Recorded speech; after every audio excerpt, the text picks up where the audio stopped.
बच्चों, आज हम क्लास 9th की वर्कशीट 79 करेंगे जिसका नाम है हम बीमार क्यों होते हैं।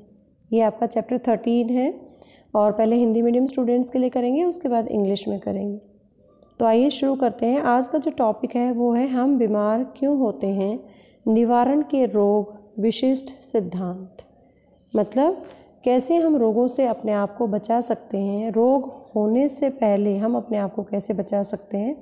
तो उसके लिए आपने सुना होगा कि बच्चों को, छोटे छोटे बच्चों को 5 साल तक प्रतिरक्षाकरण किया जाता है, उनका वैक्सीनेशन किया जाता है ताकि उन्हें बीमारियों से लड़ने के लिए उनका इम्यून सिस्टम मजबूत हो जाए।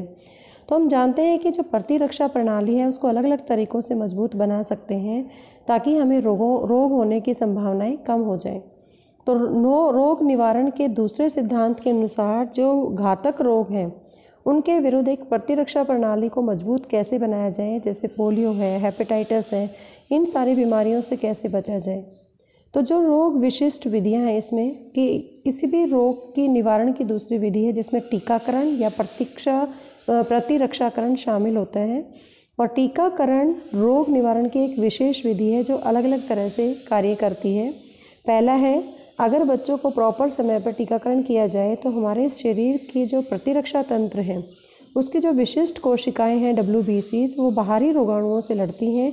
इसलिए प्रतिरक्षा तंत्र को मूर्ख बनाकर शरीर में किसी भी रोग के लिए प्रतिरोधकता उत्पन्न कर सकती हैं।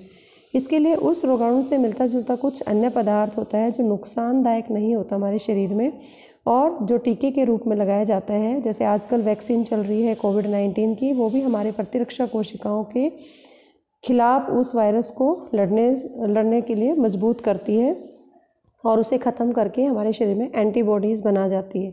इस तरह से रोगाणुओं के लिए प्रतिरोधकता उत्पन्न कर देते हैं और यह प्रतिरोधकता अगली हर बार असली रोगाणु को लड़कर हराने के लिए पर्याप्त होती है। अब आता है कि जो ये वैक्सीनेशन कराया जाता है उसमें जो एंटीबॉडीज़ बनती हैं वो क्या होती हैं। ये शरीर की प्रतिरक्षा प्रणाली द्वारा किसी विशेष रोगाणु के लिए बनाई गई विशेष रक्षात्मक प्रोटीन होती हैं और जो इन रोगाणुओं को शरीर के अंदर मार देती है या उसे निष्क्रिय करके सुरक्षा प्रदान करती है। अब हम पढ़ेंगे टीकाकरण या प्रतिरक्षाकरण क्या है। प्रतिरक्षाकरण वो प्रक्रिया होती है जिसके द्वारा व्यक्ति में टीकाकरण के माध्यम से विशिष्ट रोगों से लड़ने की क्षमता प्रदान की जाती है या उसको सुरक्षित रखा जाता है। टीकाकरण एक विशिष्ट रोग के विरुद्ध प्रतिरक्षा प्रदान करने के शरीर में टीका देना होता है। और टीका क्या करता है, हमारे प्रतिरक्षा प्रणाली को मजबूत कराने के लिए एक विशेष प्रकार की दवाई होती है जिसमें रोगाणु या उसका उत्पाद या उस जैसा कोई अन्य कम प्रभावशाली रोगाणु को शरीर में दिया जाता है। तो बच्चों को छोटी उम्र में ही टीके लगाए जाते हैं ताकि उन्हें घातक रोगों के निवारण के लिए प्रतिरक्षा उत्पन्न कर सके और आजीवन इन रोगों से मुक्त रहें। निम्न रोगों के लिए टीकाकरण किया जाता है। पहला है टेटनस, डिप्थीरिया, कुकर खांसी, चेचक और हेपेटाइटिस, पोलियो और ट्यूबरक्लोसिस। इन के सब के टीकाकरण है। और अब इसमें एक और जुड़ जाएगा, जैसे कोविड-19 है, ओमिक्रॉन वायरस है, उसके अगेंस्ट भी वैक्सीनेशन दिया जा रहा है। तो ये सारा का सारा प्रतिरक्षाकरण या टीकाकरण है जो हमारे शरीर में एंटीबॉडीज़ उत्पन्न करते हैं और हमें रोगों से बचाते हैं।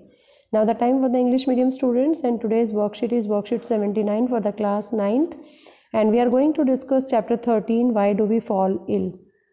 And the first one is principle of prevention. We are going to discuss principle of prevention because prevention is better than cure. So there are the different ways to improve our immunity, and if our immunity is strong then there are lesser chances to get infected. As a second principle of prevention of disease, there are some specific ways to improve our immunity against some deadly specific diseases like polio, BCG and hepatitis. Now there are some specific ways, and this is the second way of prevention of disease which involve vaccination or immunization. Vaccination is a specialized way for prevention of diseases, and vaccination works in the following manner. Since the specialized cells of the immune system of our body like WBCs and antibodies fight with external microbes, therefore we can produce immunity against a certain disease by fooling the immune system. And for this, something which is similar to the original pathogen but not harmful is injected or introduced in our body in the form of vaccine.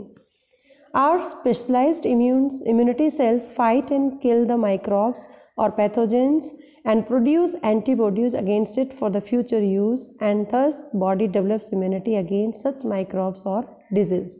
And this immunity is enough to fight with and defeat the original microbe every next time. Now, what are antibodies? These are the specialized protective proteins produced by the immune system of the body in response to the pathogen. It identifies, kills, or neutralizes the pathogen in the body. Now, what do you mean by immunization or vaccination?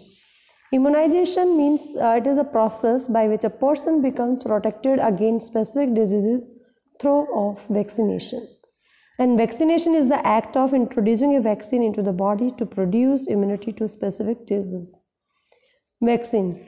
These are the medical preparation that consist of inactive, dead product of specific pathogens used to stimulate the immune system of an individual when administered in his body. So, small children are vaccinated against deadly diseases so that they can develop immunity and remain free from them whole lives. Vaccines against some infectious diseases are tetanus, diphtheria, whooping cough, measles, polio, tuberculosis, and hepatitis. Now you have to check your understanding by doing all these questions in your notebook. Keep watching Super Vigyan. Thank you so much.